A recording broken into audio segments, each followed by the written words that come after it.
Blaise dans le barali kambo souvent. Moto na banga kalongo na culture ça kanga moko.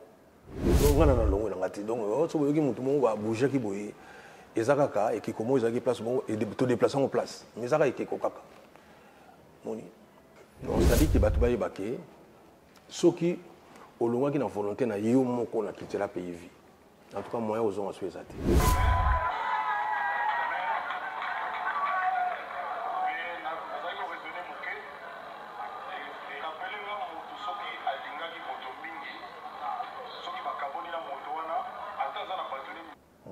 On dit mutu ata besoin d'un problème na yi. So la Bible vous obisa sola bien web ça va tout que bozo ka sola mabe bozo ka te abana mino vraiment yo siko ozana problème tina zolo te et loko mutu asali zali bien yo ça va tout que bozo ka sola mabe bozo ka bozo tanga na olamba et ça nzamba na ile asala biso na mabilo mususu moyen oboya pena tina suka exact sincèrement asala ki d'effort mais lokola ba effort ezaka toujours ya biso bato osala ngo tina moment moko boye chasser les naturels, il revient au galop. Mais comment? Ce que le lieu où il confie au l'homme, il est invité. Il a 7 ans, maintenant, si vous arrivez, il y a un peu de makamoto, il y a un peu de makamoto. Vous avez un peu de sali bolam ou à sali mabe. Na 7 ans. Moi, na yeba kamoko, papa na nga bazo ninga bakabwana mama. Bazo bunda mingi. Mais na zo yeba pena ke papa mutaza na faute. Na ke na zo nzete. Père na mère bazo bunda menga na zo beta sous père sous. Oh, na 7 ans wana. Na zo ko aider maman. Vous comprenez? Mais na boule Brian Wanga donc on aider maman. Na zo aider pour photo gagner pour ce que père mutaza. Vous comprenez?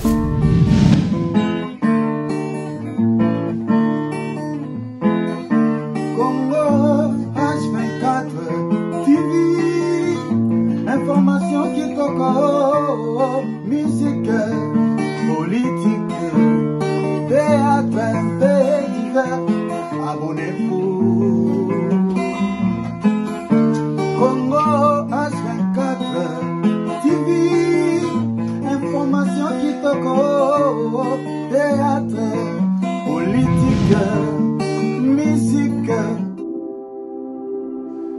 Bonsoir chez vous, bienvenue à cette émission, Rendez-vous des stars, votre émission. Merci à vous toutes et tous qui continuent à nous faire confiance, qui continuent à nous suivre partout. Nous sommes sur la 10e Rue Télévision tous les samedis à 21h et le mardi nous sommes rediffusés à partir de 16h. Et vous qui nous suivez en ligne sur YouTube, suivez-nous sur Congo H24 TV tous les jours et vous aurez bien un menu adapté à vos goûts. Commençons par suivre cette rubrique qu'on appelle Portrait.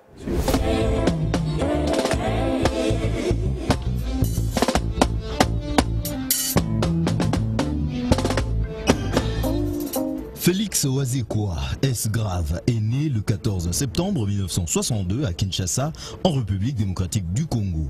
C'est un artiste musicien et parolier congolais, mieux connu dans l'ombre de la classe musicale congolaise, grâce notamment à ses collaborations avec Papa Wemba et Koffi Olomide, pour qui les talents de l'écriture de Félix est indéniable. En 1993, alors qu'il venait d'écrire une chanson pour Papa Wemba, celui-ci va lui suggérer pour la première fois de chanter ses propres chansons. Il a commencé l'apprentissage de la musique dans les années 82-83 dans le groupe Kinverso, issu de la commune de Matete à Kinshasa en République démocratique du Congo. En 1985, il se rend en Europe pour ses études et il suit des cours de sciences économiques à Paris. En 1990, il commence une étroite collaboration avec d'autres musiciens en tant que parolier. C'est ainsi qu'entre 1991 et 1993, il travaille avec Koffi Olomide sur les albums haut de gamme Coët, Rive Gauche et Noblesse Oblige. De 1993 à 1995, il collabore avec Papa Wemba sur les albums Foridol et Pole Position. Il va également travailler avec d'autres artistes et groupes tels que Soukous Star, Damien Aziwa, Jeffar Lukombo, Bibi Dance, Duc Hérode. Ses premiers albums album séduire un large public congolais amoureux de textes lourds et profonds. Après des critiques acerbes de la part d'un public majoritairement conquis par le rythme endiablé de Ndombolo, c'est ainsi qu'à partir de 2001, l'année de sortie de son album Signature, que le Mukwa Bongo, l'os du cerveau, va ajouter un autre registre et s'imposera jusqu'à présent parmi les meilleurs artistes de cette variété de la musique congolaise. Étant parolier, il introduit l'idée du verbe dans la chanson. Le verbe est un aphorisme, une réflexion propre à l'artiste qu'il lance dans la chanson en lieu et place de se référer à un proverbe déjà existant.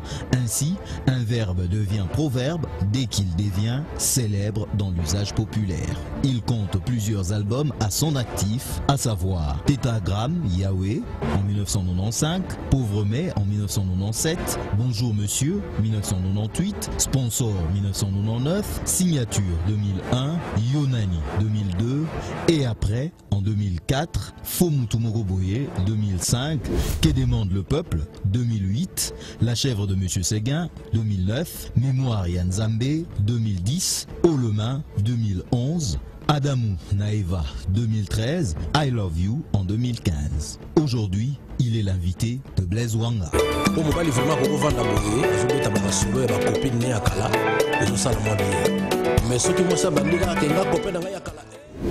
Voilà, nous venons de découvrir l'invité du jour. C'est notre cher Félix Wazekwa qui est votre invité, à qui je reçois pour vous. Je dis bonsoir Félix. Bonsoir Blaise.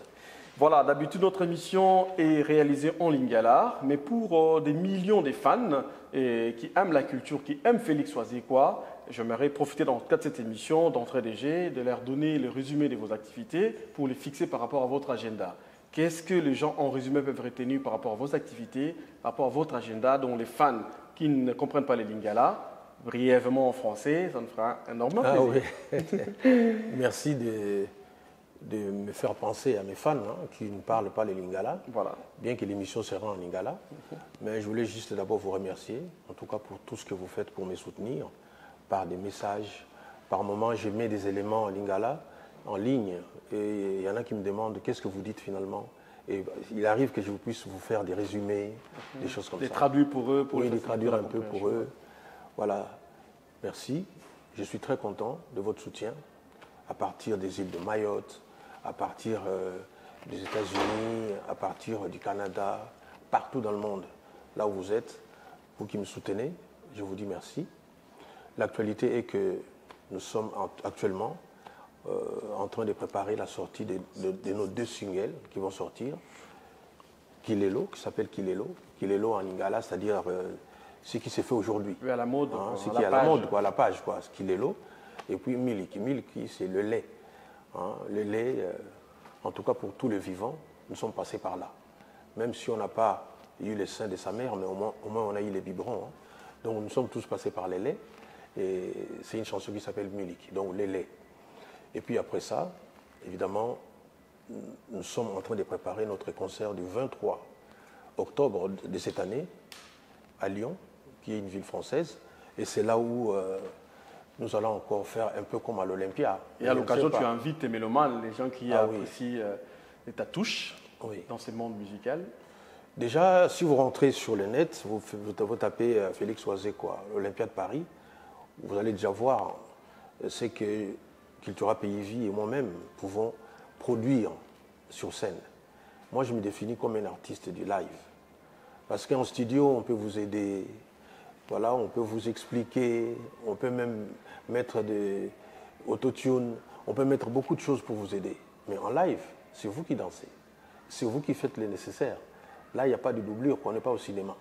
Donc, c'est vous. Et j'aime beaucoup ces instants-là parce que c'est là où on peut prouver qu'on est un artiste. Donc, je vous invite à ce concert du 23 octobre à Lyon. Les billets sont déjà en vente. Et voilà, je remercie la société Double S-Prod, qui est dirigée par M. Serge Simba. Donc voilà, on est déjà là avec cette organisation. Et je pense que le groupe pourra être là au mois d'octobre. Parce que cette fois-ci, ce n'est pas comme je fais à l'Olympia. Je ne vais pas venir 1 mois, 2 mois à l'avance. Parce que ça va nous obliger à faire des répétitions sur place en France. Et à chaque fois, je sais comment ça se passe. Il y a la prise en charge. Voilà. Nous, l'orchestre viendra ici au mois d'octobre. Donc on est là 2 semaines en avance. Voilà. Et puis, il y a ces concerts-là. Merci beaucoup. Toujours pour avoir le produit de votre artiste, donc, en l'occurrence moi. Donc vous entrez sur YouTube, Félix Wazekwa officiel. C'est là où d'ailleurs où il y aura les clips, les deux singles qui sortent. Et puis, soit vous entrez sur Cultura PIV News. C'est là où il y a les news de Cultura, donc du groupe, de mon groupe en fait. C'est là où il y a les activités, etc. Merci beaucoup à tous ceux qui ne comprennent pas les Lingala, mais qui font cet effort-là, voilà, de me suivre. Et ça touche énormément. Mais faites-vous traduire ce que j'ai dit dans des chansons. Voilà. Je pense qu'il y a une certaine profondeur que vous devez découvrir. Faites-vous traduire les chansons. Et j'ai aussi produit un livre qui s'appelle Les petits bonbons de la sagesse. Actuellement, c'est traduit en anglais.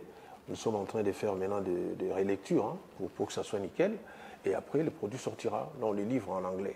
Super, donc voilà, c'était juste pour faciliter à nos amis, les mélomanes, les fans de l'artiste, qui ne comprennent pas les Lingala, parce que l'émission est réalisée en Lingala, comme nos chansons également sont exécutées en Lingala, donc voilà. Et déjà pour clôturer cette page par rapport aux fans qui ne comprennent pas les Lingala, comme on a bien mentionné tantôt, pardon, voulais-je dire, Félix, vous parlez d'un concert dans quelques mois, oui, au mois d'octobre.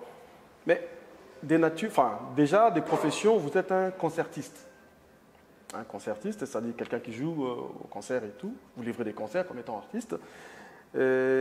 Étant un concertiste, après cette longue durée de crise, d'inactivité, et il y a un concert qui s'annonce au mois d'octobre, est-ce que vous avez le même sensation voulais-je dire, comme d'hab, ou vous avez un peu de la flemme, par exemple? Oui, bon, évidemment, c'est...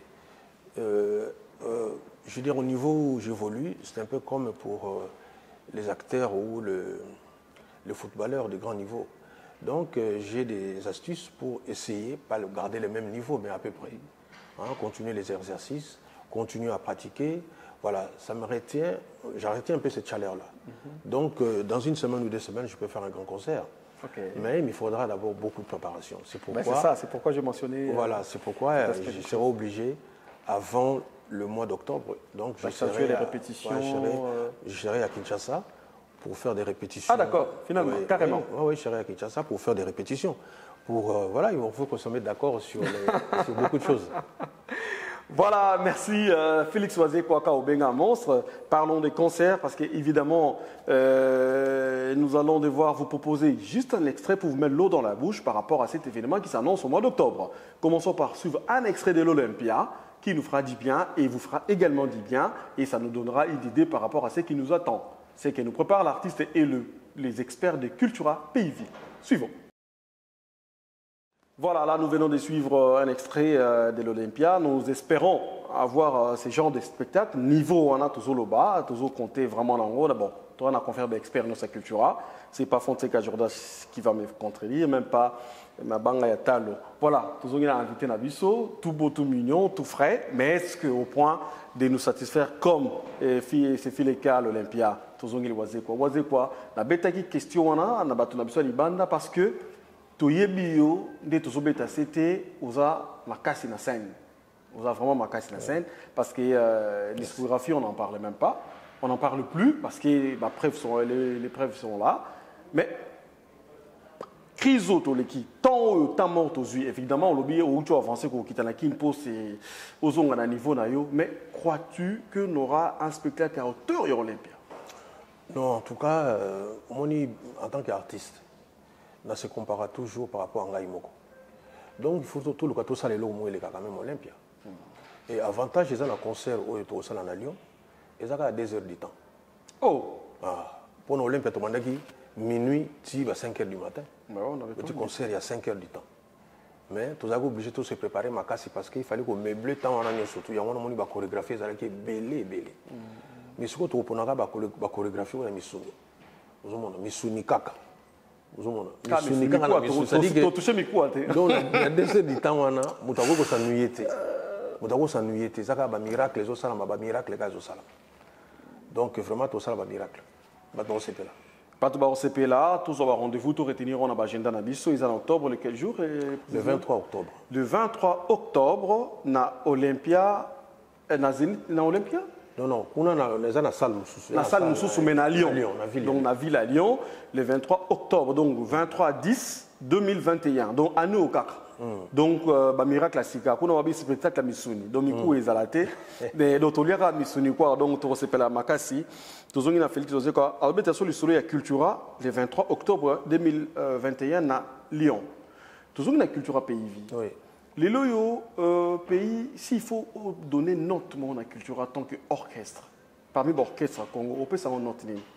On peut savoir note. Note. Oh, les lots, bon, moni, ça aura toujours ma comme il là. On préféré note ou ana, bah fanatique, bah pèse un, bah fan. Tant qu'il est là, on a mis qui robima.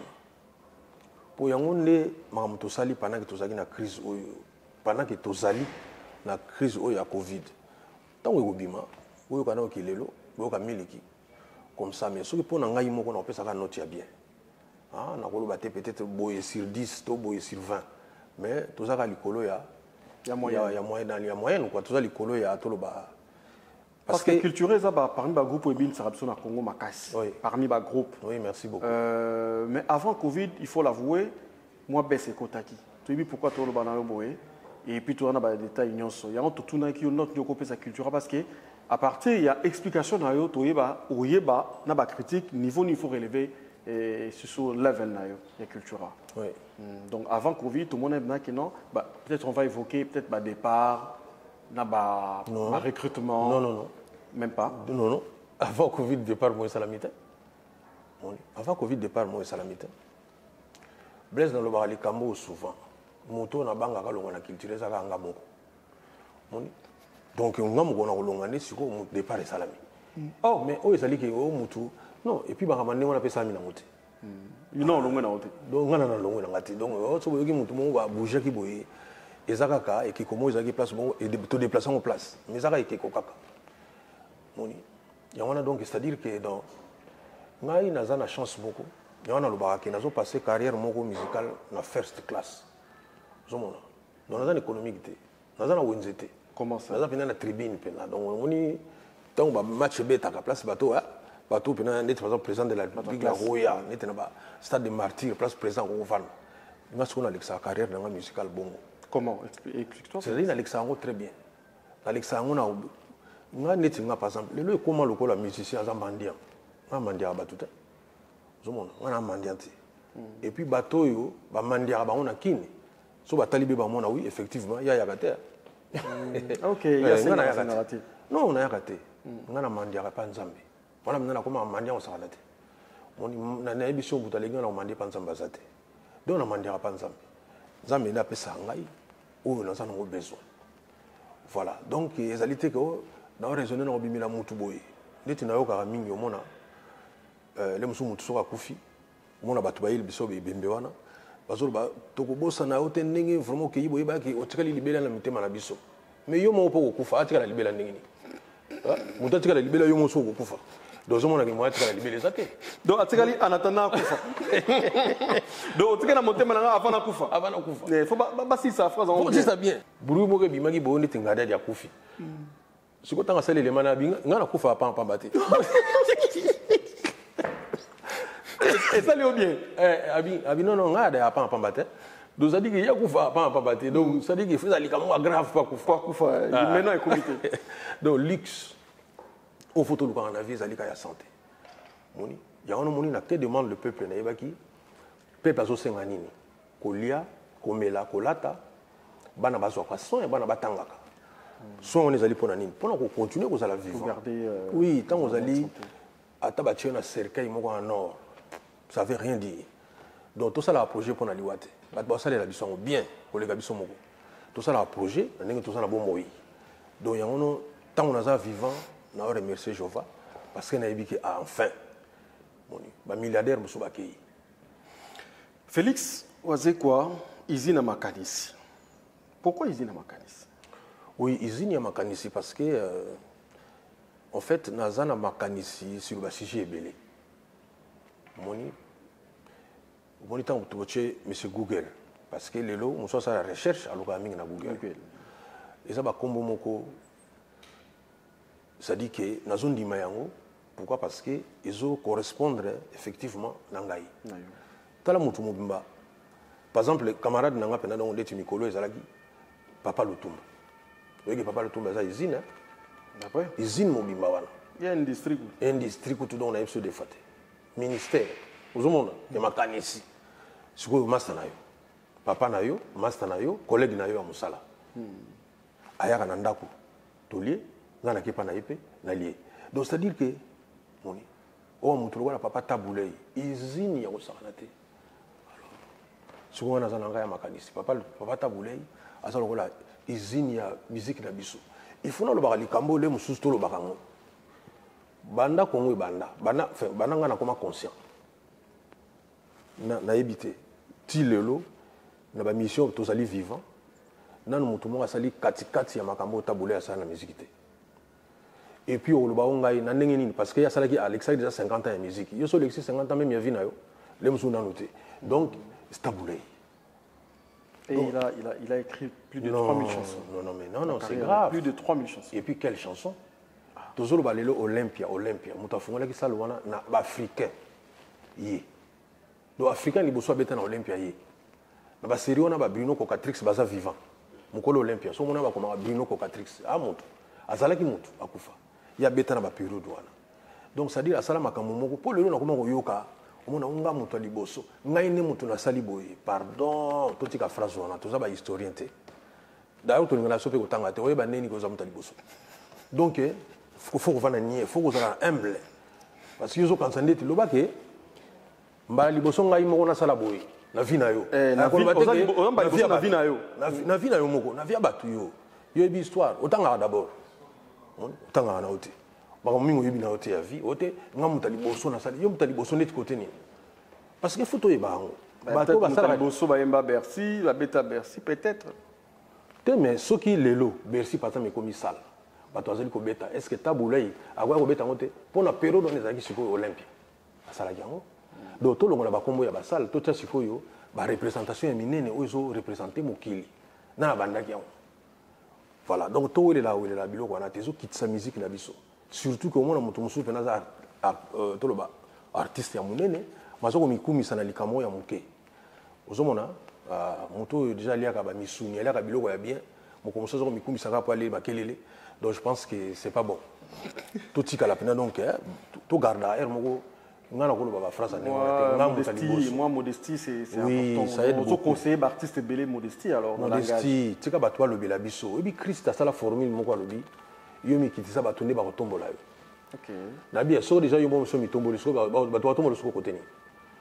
Yomo de so tombo déjà. Parce qu'apparemment il est prophète chez lui donc vaut mieux anticiper les choses voilà. Non. Beaucoup anticiper ni ngona te. Oyi ba to la biso. Na sali ba répétition belé, na beti ba concert. Na talinga na obité. Muto ibo beta ba l'été mais ayebi ni vrai jour a beta. Moni. Muto ayebi ko yemba te.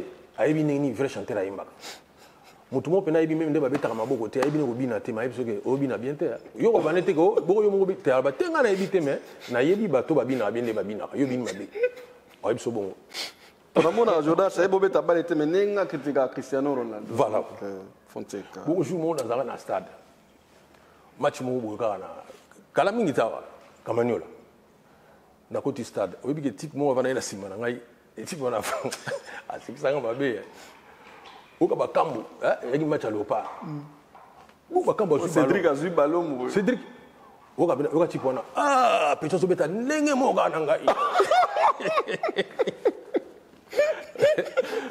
Cédric bakambo beta ndenge mona abido pecho donc textuellement na ngai donc c'est pour dire que il y a un danger vous comprenez donc quand muta sali geste moka bien donc ndenge ka ngana za osala yango kaka pecho asali Monstre tozo kina yo ezara plaisir ozana yo parce que ngala ben encore auteur penseur. Donc dès tozana yo to évoluer, to fongola yo parce que ce n'est pas facile ya rozo yo en plein Paris et je signale qu'aux en plein studio parce que na ba ozo s'il ça va toucher à souka poto zo double single ozo bon c'est la public na yo. Mais nako landa ba news ya cultura na site ya culture to rappeler sous batou to kota ki to zoba news mais news moko to koti to zui et déranger biso moké tango pesi news ya olobi contenu à vitesse actuelle ya ki lelo et ba histoire ya ba album Abou Pia na culture oui et bank sa biso nan ya to ba iso toye o expliquer nanango bien parce que l'artiste est bazo ya na culture pour basa la carrière informer au lelo que ba album Abou Pia alors que les artistes ba esperaka batia ba œuvre na bango mais pour batia yango peut-être malamoko ebelé ezaka ba album mais dire aujourd'hui que Abou Pia est comme déjà ba single oso bangate ba départ ils en casquette par rapport à nouvelle chose mal comprise et on a yaki ou expliquer nan to comprendre formule en bien. Oui, c'est-à-dire que formule les aliboué.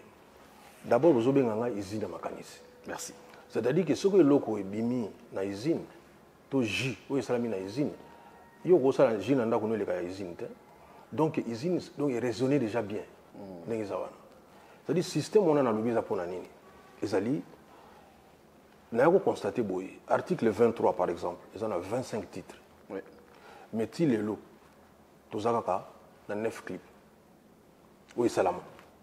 Dernier clip, il y a un bébé à 53 ans, Nzimbo il y a Fleury Fleur, il y a un Zali Lelo, Ekotaki Lelo, Ekotaki il n'y a pas longtemps, comme 9e clip.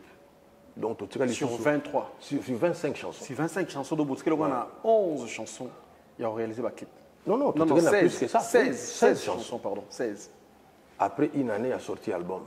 Donné la clip, il y en a un qui non, vaut mieux. Tout ça la boye. So to bimisi nzembo. To bimisa na biso sikoyo ba single. Ba single wana iko bima na mo pe belé. Ningo lobi par rapport à ba jeune. Oui, au coup te za ko arranger bango. Yo soko zu mwana moko boza par exemple na 25 ans. Au lobi que yo artiste au bimisa album na yo dans 4 ans. Donc fois comme on a 29 ans pour bimisa album, nzembo na liboso. Or avec système ya ba single, tout de suite à bimisa na yo. Puisque souci na ngezali ka ke nzembo na yo fo bimamba mona clip. Pardon. Donc, système, il y a single les ali, nous avons malamoko ma passe na clip. Okay. Et non, na bimisika audio, si malamoko tous mati, non. Ba musicien culturel pays vie. Bazan a 5 chansons na article 23. À part Fleury Fleur n'enga bimisi nzembo na yi. Les clips ça na 2 chansons. Ils ont un clip. Kid Padel azana nzembo moko. Drumer na biso nondo azana nzembo. Ouais ba clip là. Donc, ils ont la coûte contrainte avant d'entendre nzembo na ngai. Qui a produit article 23? Ngai. Ben, un producteur doit assurer. Hein? Non, parce que les aliboye. Banzembo oyo artiste musicien bazakotia. Na bien yo zali producteur. Mais en même temps, naza membre pe ya culture pays vie. Na yo kani siko na ba musicien, so boti banzembo na bino. Bo assumer. Bo assumer pe ko sala la pe ba pour visibiliser le travail. Voilà, parce que batbo ba bien que yo bisaki nzembo ndenge nini. Donc na ba mbongo yo zui. Tato mutu yo yembeli to batu baye na ndenge ya ba dédicace to pe na ba connaissance na yo foto e bango ke batu musu ba soutenir biso ba senga na mo pe dédicace ter batu so kanza ndeti so na soutenir artiste izaka ndeti po asala nga dédicace non nga pena na zwa ka pena ba masungi ya batu mususu pe aza kutu abitete wase kona bomba ngai omona nga na yemba mingi Promedis ezali clinique esika ba musicien bazoka soin. Clinique on a Promedis, ils allaient presque partout dans Kisasa. Ils ont na Limité, na 10e rue, ils allaient na Gombe, ils allaient na Ngalima, ils allaient un peu partout. Donc ces musiciens vendent la on a fait na kota Ngalima, so ko beli qui n'est pas na Promedis. Na vana na Gombe qui n'est pas na Promedis. Bref, mais muko na ngazali, on na suka kaka na Promedis. Mais muko na ko mona ezali, mais ayip sanga le bité ko ba ko mona ngati. Voilà, donc c'est pour dire que nous surtout approcher les musiciens, mais surtout il y a un esprit que l'eau est sali et ban. Tous les camoufles topé, na souci kaka aider yo. Na si na yo kwa sang, moi na tanga ba kombo ezalité. Et un artiste moi yambo kana biso. Mutumo pena boye apesa pena héritage. OK. Ah, ezate que donc na héritage na alinga musala na ye. C'est pela na musala na ye, abino na pesio héritage. Yemo artiste en place azali oyeba pena ah bon, ayebili solo ndenge. Donc c'est dire que bato bébé va soutenir biso. Voilà, donc il faut pénaliser les musiciens. Pour tout aider bango. Si on est bazawana, babi que single ko bima à tout moment. ozomona te ke ndenge lelo kilelo ezobima na miliki kasi yo koucha mamo nzembo na pesa nga na nzembo na naza pe près na sala clip tokoti mamo studio donc je pense que ezali mieux ndenge wana ke kobimisa ba audio kaka bozela ba clip ba série wana ezaki ba série ya kala moni bozoka nzembo azali ko ezanga clip bomona ngo normal bozoka nzembo atabulei bozomona ngo normal ba nzembo ba lwambo ezali na ba clip te to continuer ka ndenge wana lelo ba to s'adapter na temps faut s'adapter na temps lelo mais ne crois pas que ça peut d'un côté occasionner l'anarchie au sein du groupe parce que comme asiko muto apte à prêter mais puisque ça n'a pas moyen à clip vite fait aza prêter nani c'est-à-dire à prêter chanson atam sous pas te occasion to place to bongisa ngo yango nati nzembo so bimina culture pays c'est que bonga déjà ezala toujours na touche ya culture pays ngape lo na za membre ya culture pays donc na ko chape ezili pe fo sala moni que bon nzembo ezali boye nzembo so ninge yaka donc na ninge comme après mo senti pena que oui et outi na ezili pe. Parlons de Cultura avant tout que Nayo Mongo parce que Nayo Mongo on a ba casquette témé belé to attend to s'approvisionner vraiment na ki Félix Wazekwa izina makanisi pour nato continuer ko épuiser dans nos carnets à Cultura et na ba mikolele kaki avant ou pendant le confinement je pense to kaki ba rumeur rebelle sur ba retour ya ba ancien ba kenda ba recrutement ya ba Sika.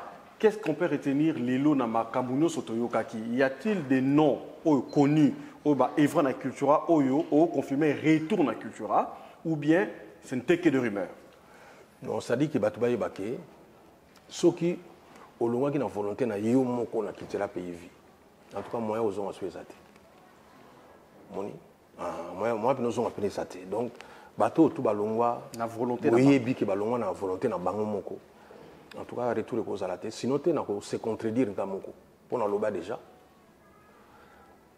Soko moni moi si aboyi yo yemoko si makomo luka boza azongana c'est ka bosa na keloko bo ako bosa na peke mobile nanga zaki na bien place na kekuna na moni simbité moni ako bosa na pe ngona mais ako loba pe moto avana ke ne fallait penga sisi mbongo na ye ou bien moto fa avana ke ne penga fallait na boma ye lokola na nzambe te na yebi nanga te lo nyozo zongela bala muka tusuka ka ndeto ka bona ki wana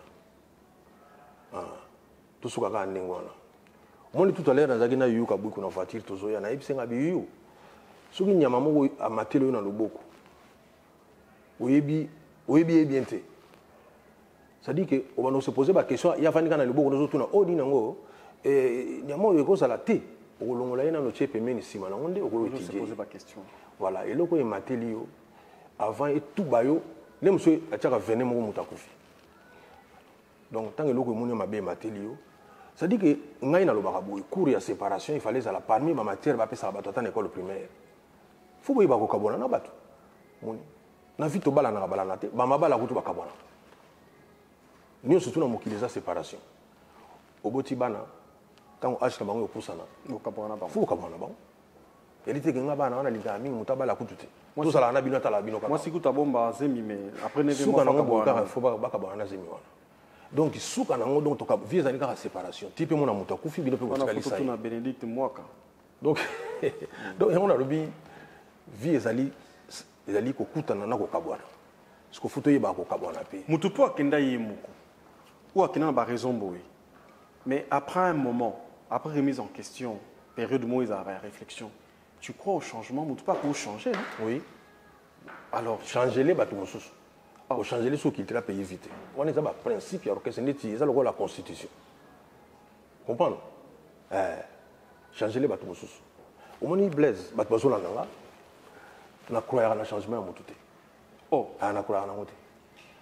Moutouza na, on va influencer moutou. Soit comme ils ont 7 ans, bon comme on a des difficultés pour influencer sous. Il y a un moment où on a qui face à nos parents pour pas l'accès direction. Ce n'est pas pour rien qu'à la bison à l'école primaire, tout quand on a 7 ans. 6 ans, 7 ans, au combien déjà mon colonie nous a.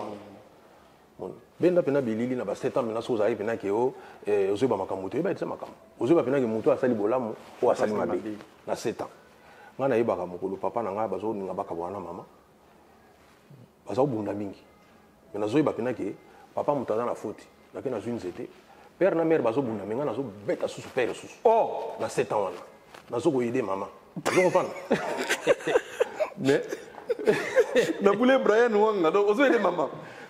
Photo gagner. Parlons de ça, parlons du changement des mentalités, des humeurs et tout. ils ont une histoire, il y a musique congolaise. Changement moro yo vanta qui en haut, et heureusement chacun on peut à l'épreuve. Nous proposons une image moro, parlons de changement. Oui. Tant dans l'image yo, c'est la seule lecture après par rapport à développement ou tout ça là par rapport au changement. Arnold Besson, les magiciens, propose-nous cet élément, parlons du changement, revenons, faisons un petit voyage dans le passé. Image.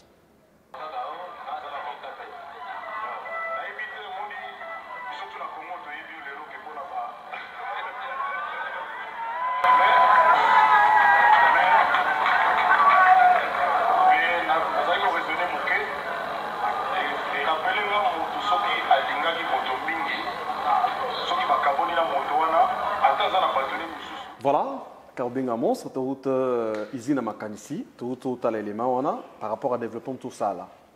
Lecture n'est ça là par rapport à un changement. Oui, ça l'est bien. Nous avons moni de Molanga Kofi Olomide. Et ça l'est bien. Nous avons payé nous café tien chimanga zalaki wana. Na moni Magouchi. Alinga yo kanga biso photo bato. Maître Magouchi na pese mbote pasali. Voilà donc non na sepeli mingi élément moni.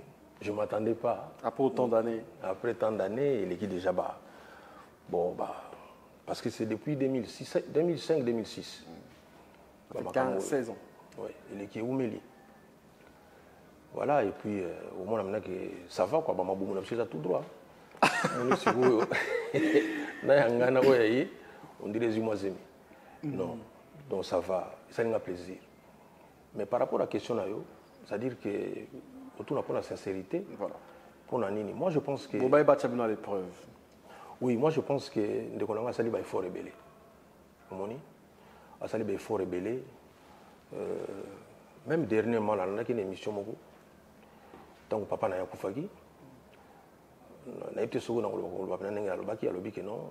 Zamba ali bosso na loba comment on a boyé tout ça. Comment on va faire quoi? Mais tant que papa koufaki, na moni na que na présenté ba on va faire quoi? Présenter ba condoléances. Alors que boyebi que tout ça na moi ba tiraillement. Mais bateau na mona en télé musu tout ça ba tiraillement vraiment. Voilà. Non, je pense que Ndekolanga Sali il faut rebeller. Voilà. Il faut tout reconnaître que c'est parmi nos grands artistes Yamboka wana. Moni.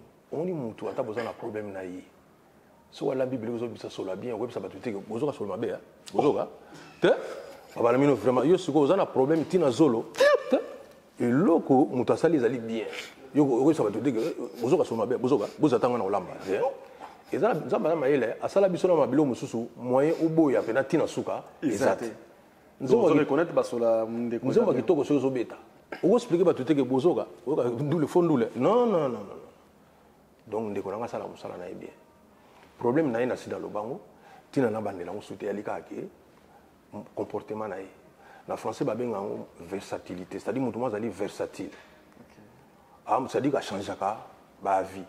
Erbo bozo ba te sikoyo ezali ndenge nini. Mais na Congo tout ça na besoin. Voilà, tout ça na besoin. Moi je pense que oui. Sincèrement, à ça là qui est fort. Mais le là est fort, ça a toujours à biso bato. Au ça là on tient un moment mon boy. Olembina. Chasser les naturels, il revient au galop. Les ongles n'ont pas. Non, les monsieur ils ont pas. Mais en tout cas, tant qu'artiste, côté fort, ça là fort. En tant qu'artiste, sur le blog on a sur le blog on est des fois. Parmi mais comment? Sur le lieu où il confie l'homme na éviter. Vous comprenez? Na éviter. Donc ils allaient ndenge wana. Et puis photo yebango. Biso ba artiste, biso tout on a ba défaut. Ya on a na linga kokota na vie privée na batute parce que au kuta pena ba défaut ya biso nyonso. Batu ba yo ka ande banzemo na biso. Moni koto no mona ba défaut te. Problème on ezali ya biso na Congo, ya luka koyeba nani yango azali nani yango par rapport ya bazeko. Moni lelo nga nazo tambola par exemple nazana Diamantino azana to tambola na ye. Mais ça n'a pas pu aller à Diamantino te bazali. Donc so je peux Diamantino mabanga talo mais pemena waseko et puis ngana baye waseko. Vraiment. Ka pona je peux Diamantino, ka pona mabanga talo. Vraiment. So bozoka problème moko boye po kala avec diamantaire. Oteka ba diamant ba nini. Ozomona ba basima mina mbongo na Paris bango. Ozo comprendre. Tant comment monter là déjà la diamantino diam. Ah donc Jordache Fonseca baissima. Il y a ça monto ma série donc avant que ba tchatcho mbala. Donc vous comprenez. Donc sikoyo batanenge wana. So bo oyela ni banga moko boto kamo diama bo. Yo tchako tina compte na ngai. Ne rentrons pas dans la vie privée des artistes. Ngai na ko juger Koffi Olomide, to artiste mosusu na livraison na yi. Moni. Ah ça linze moment à sika Natalia mona. Oui oui. Et ça bien même. Il a pas ngali solo ko boy. Ah. Ta on a eu poto sika. Wala na nakutana même na Koffi Olomide te. Na nakutana pe na Papa Wemba te. Tovani bona ma frère. 85, 86. 85, 86. On a peut-être ce qu'on fait autour de ça. Diva, bani, bon, ça va tout bien à Paris. On a ba sira ba vinyle quoi. Ce qu'on dit moment ils ont bêta, na faina ba cousin ngai, Raoul Lamba, na Remi Ntimba. Obi nzemo zo bêta comme place moko boye. Ngana bi moni place so ka sala ki boye, lingo za susu bien, maman na ngai na memi ngam. Nzemo ba Koffi zo ba fa ça ndenge nini? Oh. Ah, ta ba skiver do sali ba c'est quand ngana ndenge mo sa dige. Comment il roule au peut ça idée dans un Koffi il fallait ça ndenge nini mais biso na bemba ngambu mugo wana nganda te ah et na nganda to na parler te wana na biso to na cité universitaire ah ok na université donc so na cité universitaire au minga ba fan na baza wana yo ko bouger le mettre na expliquer non il fallait ça ndenge nini donc et comme biso so bovandi yesa biso ndeti place na Koffi na bemba ngambu mugo na bi. Donc, c'est qu'on peut corriger. Génie, donc. Génie, et puis c'est un génie. Ouais. Donc, on dit que non, des fois. Mais mon collègue, mon ici, na Sibi, cousin de Raoul Lamba, na wana, Koffi souvent na kota Bouzenval, tu fais tu côté, à mon niveau, accompagne que non. Mon tour, il camalo bas jour wana. Ah, raison, mais. Oh, oh, va copier ndeni. Album il y a quand tu arrives gauche demi. Ah bon, après parmi les remerciements, je vais couper comme on a dit. Donc, mon tour, il y a un jour. Aïe bien. Aïe bien. Donc, tu as congé formule la sauce à cordon bleu. Donc, il y a un peu de mais bon, il y a les solos. C'est normal, et ça la rabat bien, et ça la biso bien, et sous la reconnaissance, il y a un lobby. Et puis, il y a un auteur, penseur. Merci. Si on a un ton sens de formule, sens non il y a formule, ton sens de la formule, hein, de formule arabe verbe nayo, pour certains, ils qualifient ça de magie, de magique. Ok. Yomoko de toi, yomo mona ango et zadon ou aux autres régions de Bango que tu ne sauras l'expliquer au fait. Non non, ils allaient donc parce que je me rappelle même quand on a dit mon amoké, dans la question de solo na bato. Ça dit que dans la camarade mais mi ba on se va regarder par la biso. OK. Obayo kangande na zoloba. Ozomona, doza likamo ya obota manango. Ah d'accord. Ozomona, les msouviens na cartel ngana cha litoi. Mais pas nango so nini ya solo, ne otela. Ndenge na ikala opesa yemo wa formule. Na se bote tout okuta na yo lo baka boye, sala boye donc voilà. Heureusement nga moko na zara besoin presque cha litoi te na vie na ngai. Poni. Bon déjà aspect ça moi bien. Vous comprendre déjà ouais, mais faut ça ningona parce que biso tozana barasa ba Alain Delon. Ça dit que nazana besoin vraiment cha litoi. Aspect nga mo dizo cha na litoi. OK. Ça va aller de long. Grâce à Alain Delon. Donc on peut faire s'inscrire alors. Mais qu'est-ce que vous ça Alain Delon. Izine. Il y a déjà Alain Delon déjà. Donc Alain Delon, Doudou Tcheke Mokoto Alain Delon, Bayo, Ozomona donc on a besoin de litoi te ba Yuka Bou. Ça dit que Yuka Bou ce soit beti bor rayon la beta. Donc, on comprend pourquoi Jordache Fonseca ça là il faut rebeller tena magambo. Donc rasa ba aller. Donc vraiment vraiment na remettre ensemble place wana. Et puis moi c'est linga nini. Tout mutu na mokela linga nini a s'entourer na magambo za kitoko. OK. Tant mon mobile za kitoko, c'est entourage bien bani déjà. Tant on yoka déjà ozolo ba susu bien. Tantôt ça sous mama yele. Ba kitoko ngona tse ba. Ba kitoko na kitoko. Ozomona so mona vena mutakoti na magasin lobi boluka ba biloko to ma beto kenango. Ozomona ezala te. Ezala te. Donc ezala keno boluka ka biloko kitoko. Voilà. Donc à côté wana alors tant on a qui mona muke déjà na so aider moi pena mukolo pena. Moni ah et pas na yo pena nini yo ba moni to monde. Mais au moins yo mo posa no na moi cité. Mais la logique ka ozo comprendre que motu ndenge nza basala ye so lobi na yibo ko toucher. OK. Dès toujours moto vandi, na pesa petit na ngamo idée na bina auto na ngavi so na ko saneni par exemple so na linga mwasi na ko saneni. Na ko bana ndeni yo nga na pesa idée. Bon, idée on a pas ba profiter nango mais siko idée ngo na basi na bibali ba yo ka ngo siko. Basi ba ko mageri, ba ko averti. Non mais pourquoi la rampoke? Na bina ebo, o monde so kutana mwana mwasi. Tu atwaze bele mo so la nezalité, lo bana ka tantine, na conseil mon na pesa yo. A Hollanda yo. Ah ok. Pour montrer l'ingati, ah moto ça ni kamaro yebsanga conseil. Pardon, tu kana ngene yo kango. Conseil ba boya répéter. Ba boya répéter. Siko tant bobe dans na pemeni, yo siko ko yeba likambo yo sala. Siko za na conseil ba solo. Moi conseil we bongo militoi. Mais déjà faut me déplacer. Des blessons, bino mo vandi ba te belé. Femme mo ye wana bita tonton na conseil mon na pesa yo. Ah na sai suni. Ozomona okoma kiria okoma kiria we ba mais na sai suni na vraiment ngai pe. Ngai to ke pemeni. Ah tonton na sepel na yo. Au moins que maman c'est bon. Donc technique il a bien fait déplacer mon tour. Le banega nous PC conseil. OK. Voilà, technique a bien redéplacer mon tour, PC conseil token na bangoté, biso za rabot manimba maman formule ngo koti maman en exécution.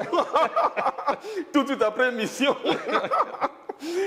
Au moins on a bis pour ngo quitter pour bien conseiller. On est ici matin. Place à Dieu Bitumba. Il y a où il est là. Moi je pense que ça a bonheur que ça a artiste le roi monstre Izine il y a Makanisi et ça l'absorber tout ça comprendre que Makanisi ils ont continué que ça là ébélé. Félix Wazeko. Oui. Toi na toi yeba défi oh mi pesa kizaginini parce que déjà tu écrivais des chansons pour les autres. C'est-à-dire avant au côté en scène. Après, au coma pour toi-même, oui. Où ils sont là-bas tout déjà bien. Et tu es connu et tout, c'est bon. Mais au développer casquette et écrivain, où les autres ont compté, c'est belé. Les petits bonbons de la sagesse, nous sommes commis dans le confinement. En fait, tu dois comprendre, c'est quoi les défis, en fait? Les défis finaux, les années. Non, d'abord, c'est bien la question là. D'abord, il faut belé au moko. Merci. Nenga na komaka. Tout le monde a contre la musique. Parce que biso nous sommes nés en bas à la biso, mutu na mutu azana likabonaye à part musique. Mutu musa ko zala musicien, mais ayebile musu pe ko kumbale musu hélicoptère. Ah mutu musa ko zala musicien, mais ayebi peut-être ko sesaniama, aza boucher. Ah musa ko zala pe na ba donner musu na électricité. Siko yelo bana batuke non, na biso tout obeta musique ngana legi batu sur l'électricité. Ah au moins que finalement la musique en comme na électricité. Na kati et comme sous non. Donc dès tobeta la musique maman écrivait ça dans la kati. Donc les alliés musique qui écrivait ça l'homme sont développé aux en voilà. Donc la lingité que batu ba fanatique na ngai, to ba fan na nga ba lobaki non, biso artiste na biso a danger pour akoma ko livre. Té livre ça n'a rien à voir avec la musique. Il a makabo musunza mapesa ngai. Il a défité. Donc les alliés qui sont parmi les dons ont appelé ça fona salaire sinon tu es aux alamabé au moins temps tu vas dans la chambre pour juste suite à un hôtel mais elle comme en bourse donc rendez-vous de star bourse à l'école c'est ça linga bien parce que au tient na ba condition moi bien pendant qu'on a l'émission à l'aise voilà on a la même usine à Makanis vraiment mon air moko so remarquer que mon na BBC portable na ngai même so nazo koma nazo koma na livre moni idée moko yelinga nazo koma pe na français déjà libela moni donc voilà ça dit que na koma partout na go garer même voiture kaka pona na koma idée moko yé yango wana donc non défi exacté ezali que ceux qui makanise yelinga faut na koma livre oh les petits bonbons de la sagesse il fallait bimana 300 400 pages ils ont un fanatique moi benga ngai akomelenga bi présence ko tsango munene mingi ya koma lokola bible to yebi ke za na valeur mais moyen mutata ngo ebandeli ti suka te ko leki munene yango na bimisa ka moke kaka yango ebima na 153 pages donc mais suite na ngo les ali nango déjà donc na zora suite wana na ba ona zokoma lelo yango ne ko bima et puis na livre na zo sala il y a grammaire très important très important donc on en a vraiment besoin nako constater le nini wana nazo s'adresser na bakonzi ya mboka nazo s'adresser na bakonzi ya mboka botala ngai kaka ngai o bozolanda o boye na ibi mo grammaire moke Ce qu'on a voyé dans le binini. Makambo mingi tungisaka bana na biso lelo bazoke na classe. Ti ba komi na université na bino monde aussi ça ba classe. Makambo mingi tungisaka biso wana ezalika ba expliquer biso mabe. To explication na ezaliki moi passi. Ce qu'on a trouvé qui ba astuce ndingi ndako ko expliquer ngopé et comme elengi. OK. Moni. Na dans zokola au mona mathématiques bazo expliquer biso ezaka pour fungola l'esprit. So amaso bazo ba déjà ba noa donc azo ngaki esprit c'est fungama bona kene kura math poani. Tout le monde. Wana ba déjà no esprit fungama na timba. Siko na kene fungola so esprit na pona comme nini na. Donc yangona te mathématiques ezali langage. Bato amona ngo passi mais so kutene na muto yo azo expliquer bien banu luka luka ekuti yebsanga na siko nditi nini. Mathématiques eza parmi ba cours facile. Mais et comment passer pour la explication la passer. OK. Grammaire paix comment passer pour l'explication il y a pas il y en a le bagité il faut comme un livre mon pour na s'appelle sabato mon na s'appelle sabato on s'appelle là et là on a aussi un kaka ba konzi mboka base à l'attentif da ba projet de Tiaboué mon il te faut quoi pour comme un livre voilà je pense on a besoin de monsieur à dessinateur mon pendant on a besoin place monsieur aux ba dessin pour nous trouver comprendre bien. OK. Voilà, pour moi, on ne peut pas comprendre. Moi, dessin. En fait, le plus grand problème, c'est l'explication. En fait. Explication, donc, ça dit que ce que vous avez c'est que vous commencez à en cours. Vous avez vous en cours, vous avez parce que nous avons expliqué le biloko. Mais nous, tout ça, nous avons la tête. Et tout ça, nous avons expliqué le mabé. Voilà, il faut que nous ayons donc, ils ont défi. Nous avons pas de Konzamboka. Mon projet, beaucoup de moyens, yangoyo. Artiste ou à lobby. Pour un moment, on a comme écrivain. Écrivain, on a lobby que il y a un livre, moi, expliquer ma commune compliqué à tout. Ministère de la culture, donc plutôt ministère de la enseignement. Car c'est pas comme faut s'intéresser à moi. Voilà. Bateau basana ba poste au Italie makambuki ba na biso faut batanga bien. Au moniko to kochi la bamba ba na biso ba ban en or. Tant ba explication na biso comme en or té. Ba zaka na ba difficulté ba biloko wana. Et ça non comme explication. OK. Tout ça dans le monde d'explication. Moto akumba avion ba expliquer qui kaka. Aya kita sala avion na yemoko ayibi ndenge yemo akumba ngote. Ba expliquer tellement ba expliquer qui mingi akuma mat avion. Yango nga okumba avion. Oh ba tumusu ba neto ba Thomas pesquer ba kuna na nini. Ba pesa monga ba l'espace. Donc ça non ba explication. Monde tout ça dans le monde de explication. Beaucoup on a bien le côté. Donc difficulté au tobenga difficulté zarara manque d'explication. Manque d'explication. Ça, c'est très bien à Félix Oisé. Donc, insuffisance, il y a explication. Voilà. Ça, c'est bien dit, parce qu'il y a des explications, mais insuffisantes. Voilà. Ça, c'est super. Donc, toujours continuer à Ici, na Makanisi. Je pense tout le monde a tiré par Naye. Et toujours, ils ont ça la bien à un moment où une autre baille, toujours rassuré Bisso, toujours l'exa. Top moment, na Ici, na Makanisi, qui est Félix Oisé, quoi. Et artiste congolais, moi, j'avais un auteur penseur. Donc, pourquoi tu as détaillé en Naye et Azaïmo comme source. Il y a pour éclaircir certaines zones d'ombre dans des années awa. Mais dans le cadre de la logique à l'émission, tous en a la rubrique au Tokendarango, avant de changer registre, parce que Tokenda un peu tout, hein, parce qu'il faut parler du Congo, tu parles de la politique, d'actualité, que ce soit politique ou musicale ou sociale également, parce que c'est bazar, mais les chansons on a fait sociaux, nous ça on va tous encore parler en gros, mais restons dans la musique avant de changer registre. Les loyaux dans l'émission où il y a rendez-vous des stars dans la version révisée de Tolobara, tu as une rubrique, entre autres, le podium, où il y a Tolingaka, tu peux primité, mais tu yebisa mutu mogo asalaka bien, tu asalaka bien, donc encouragement en fait, c'est l'esprit même il y a podium. Na kotia les loko yo pour na yo na podium émission ils ont la deuxième dose à vaccin. C'est-à-dire, au la première dose, au la première dose, c'est sur le cas podium, au Matissa Bamer, artiste Michel, chanteur. Donc, spécialement pour toi, exceptionnellement, le la deuxième dose, au le cas podium, tu as pour toi, on a confiance à connaissance, on a sens d'observation dans le monde musical. Au Matissa Bisso, autant que la Bisso, meilleur artiste musicien congolais, instrumentiste et guitariste. Et puis, on a cité le meilleur, on a connaissance, au Mathieu les 3 meilleurs na podium de tous les temps. Avant qu'il y ait un deuxième volet, il y a du moment. Ah, d'accord. Place, podium. Oui, pour la guitare, on a s'appelle la rubrique pourquoi parce que le lot le belaka mingi comme artiste musicien. Ah, on a ça la featuring na nani yo. Surtout les biso to ça la featuring na Taboulé Iboye. na kosala pe ke makelele eleki mingi bolongoli ba fenêtre botiaka ba brique parce que donc makelele eleki mingi donc non artiste oyo monene na sala na effectivement kwa tabula na ko bossa na été mais yo na ba guitariste oui parce que tant on a bêti guitare par exemple Maïka Mounana a bêti na guitare mais ça featuring moi na bêta na mutu kwa popo lipo mais ça featuring ba Kaima Doka bazali belé ba artiste ba bêti na ba guitare ba Burkina Faso mais lelo so pesa bango to pesi bango honneur wana ole to lo ba ka nani yango parce que ba artiste ils sont liés ba ba chanteur non artiste ba chanteur j'espère que mon colomosus to lo kapé drummer batteur quoi au pena que de tous les temps parce que tout le monde doit être récompensé jour on a bossa na Mary Jo parce que Mary Jo personnel mais c'est vraiment c'est wana c'est un révolutionnaire pena ba auto bengaka obida na biso ye muta yaki pena na ka ye muta yaki na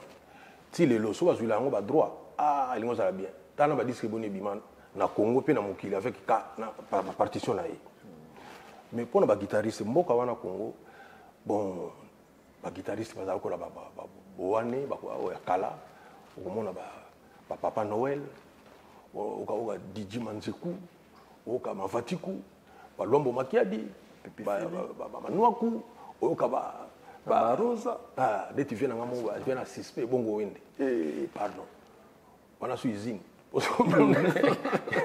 bongo wende ba Samunga surtout popo lipona ba su comment on embala mi balé deux fois te ba Kaima Dokonga ba do Congo deux fois c'est à dire que bato wana ba sala ba vient na ngai ba Suzy Kaseya donc bato bazali ebele o ba sala mingi na musique na biso à côté guitare donc né na tangi ba comme possibilité parce que tous na ba Bavo Marie donc c'est à dire on va comme les kebele mais s'il faut mettre na podium numéro 1 numéro 2 numéro 3 le meilleur de tous les temps.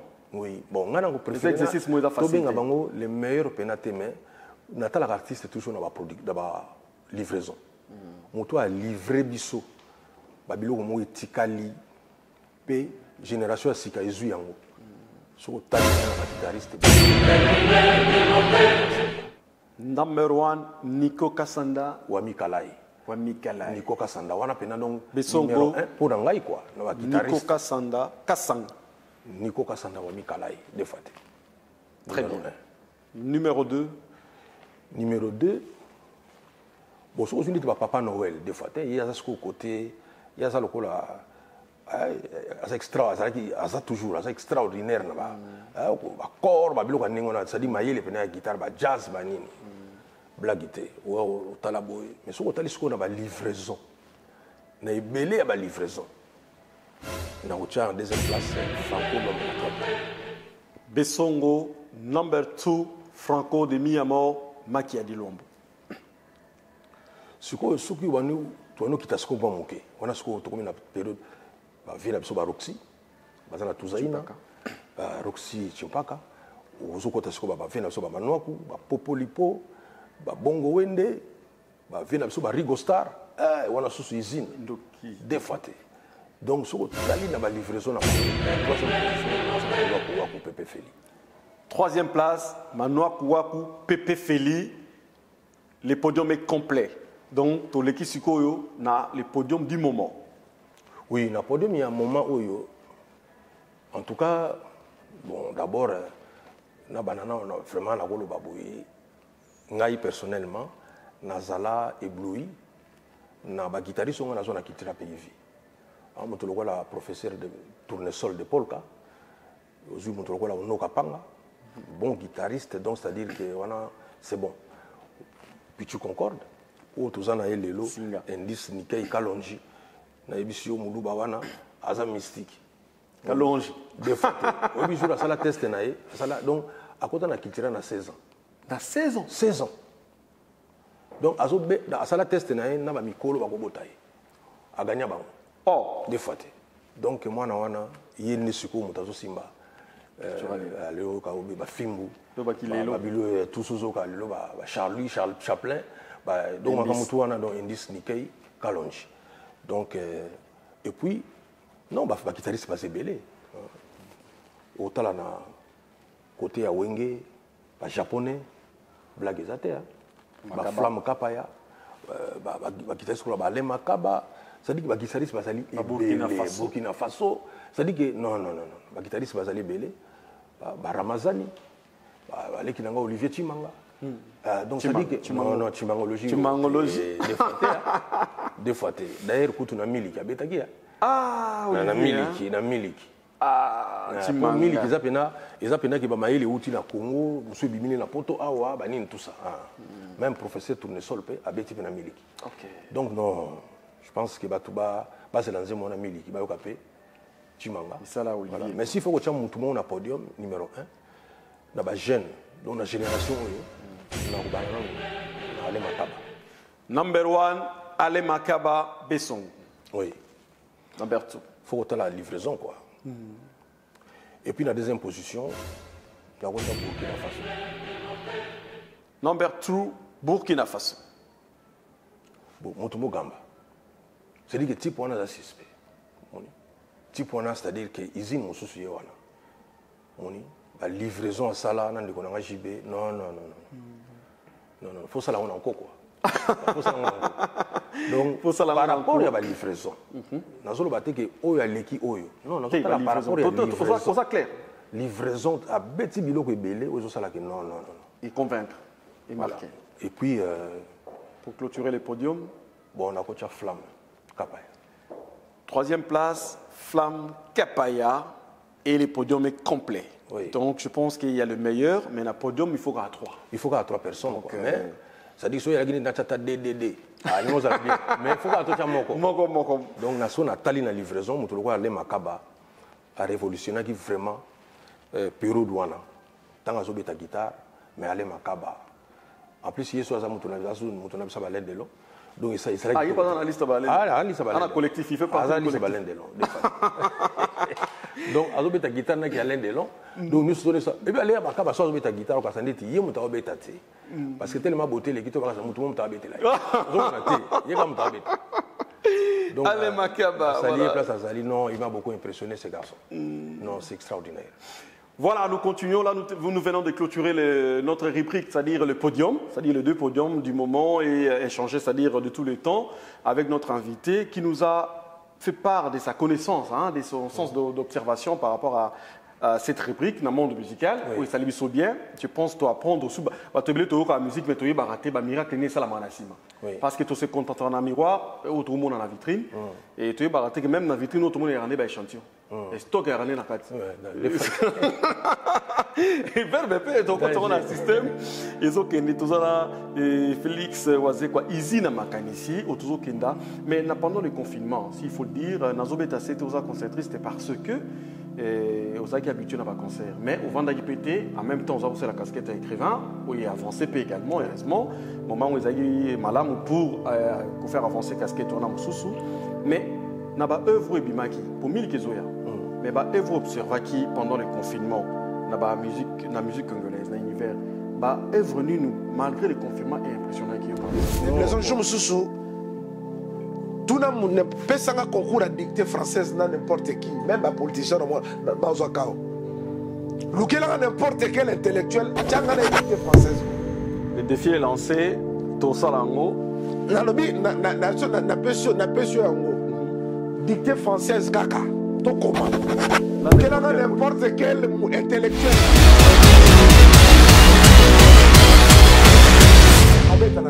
Et puis on sentira. Alain Pela Faye, c'est Kazali. D'abord, on a la fanatique. Ok. Oui. Garçon, on a. Parce que on va l'accent à Gobinati. Pourtant, on a la banque aussi. Il y a un bourron Pela. Pourquoi on a un discours où on a les gens qui ont un bourron Pela? Est-ce que vous toujours dicté Alain Pela? Oui, bien, on va aller à Virgile en France. On a l'accent déjà Alain Pela. Quand moi, je Zoluka, ils ont un niveau là. C'est la liste de Komaga, il y a un salle où on est né. On doit ça dans un examen italien. So pour le bité, comment on a dit ça? On va dire que un artiste, tous un artiste boy à Boussal. On a un ministre, boy, un mandataire, boy, un pasteur, boy. La pasteur Bazangate. Tout le temps, il y a un président. Dernièrement, on a organisé un forum. Forum, il y a un débat. Il y a un forum sur l'électricité.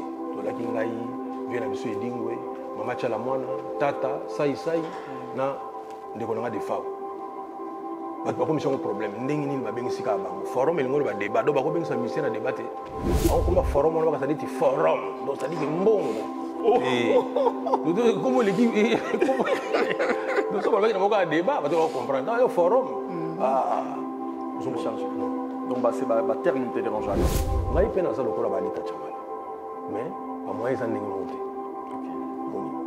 blaise makambo mosusu esenga mbongo fo yeba yango ke nga na bamoto alengi nga na okabaza te Comment ça? parce que nga na kabila bato meme poto kwetondi yo nzoto maze namona moto nini nameka na yo te o elongi nzoto esangisa bacharme maze soki oyoki nga na likambo ya niongo toyoki nga na makambo mosusu ya motema mabe. motema mabe voilà Komela mbondo. komela mbondo te Mela mbondo. parce que c'est normal nasala mabe c'est normal aussi mais soki okuti nga na likambo ya bolingo par contre wana komela te parce que nazalaka ambianceur parce qu'avec Satan on peut tout Satan kopesa yo atondisi le stade Satan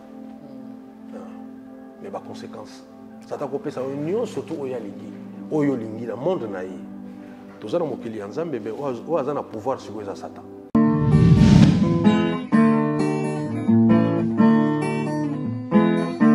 Congo H24 TV, information qui coco, musique, politique, théâtre, pays divers, abonnez-vous. Congo H24 TV, information qui coco, théâtre,